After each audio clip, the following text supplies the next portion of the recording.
Hey guys, it's Michael. Let's see here. This is day number 17 of 100 days of making comics. Today I think I showed this to you the other day.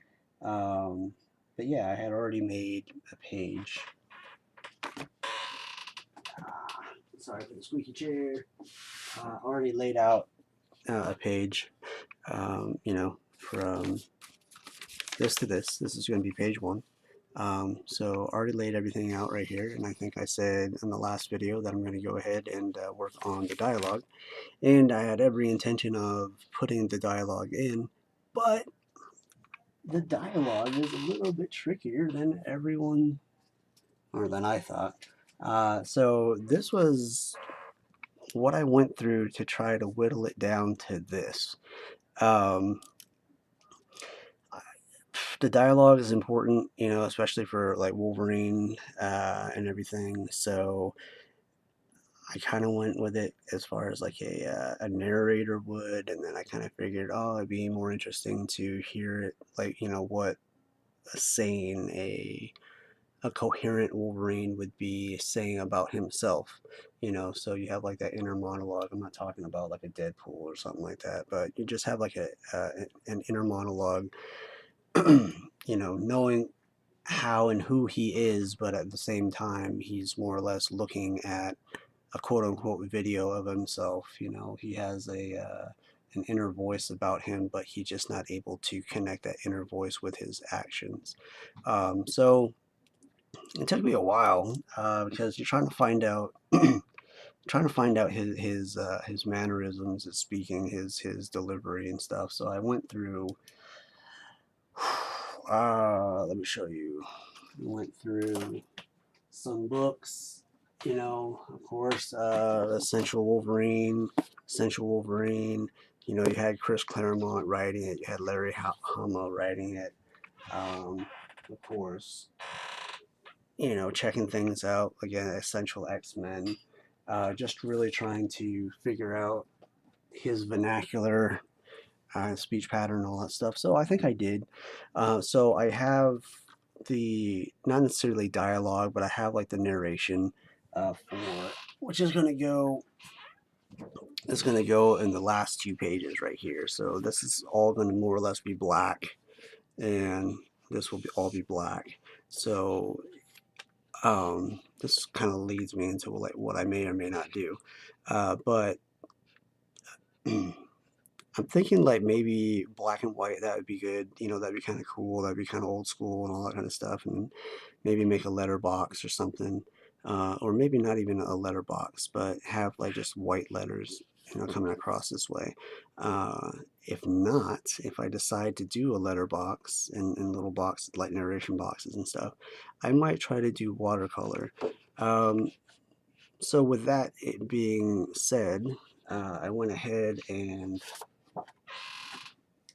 I finished this up first and foremost, finished that up. Then I took one of my older pieces that I had for Inktober, which was like straight up black and white. Um, and whatever, I don't have any delusions of grandeur or anything like that about selling pieces just yet. But but what I did is I went ahead and wherever you see color, that's where it used to be white. So I mean, I love black and white illustration. I love the graphic nature of it. The stark contrast, this and that, whatever. But I also do love color too. I like watercolor when done properly. Frank Frazetta, he had some beautiful watercolor pieces. He did black and white, and or I'm sorry, he did pen and ink. He did pencil. He did watercolor. He did oils. I just think that watercolor probably in this medium, or this story that I'm going to tell, I think I mentioned it in the last episode. I think it would really be kind of cool as long as I don't overdo it and as long as I actually have somewhat of some control with it. So that's what I did here. It's like this used to be straight up black and white and everything like that. So what I did is I added some faint blue and for the shadows and stuff, because you don't want to go with just like straight black. If you want to do straight black, then you just put ink on it. But But you know, like blues and reds, and kind of leaving things a little bit washed, and you know, for your highlights and all that kind of stuff. I think pretty much who I'm going to study for watercolors is an artist named Cam Kennedy. He did Star Wars, Dark Empire. He also did the War of, what is it, Darkness and Light, or Light and Darkness, or something like that, from Epic Comics, I believe.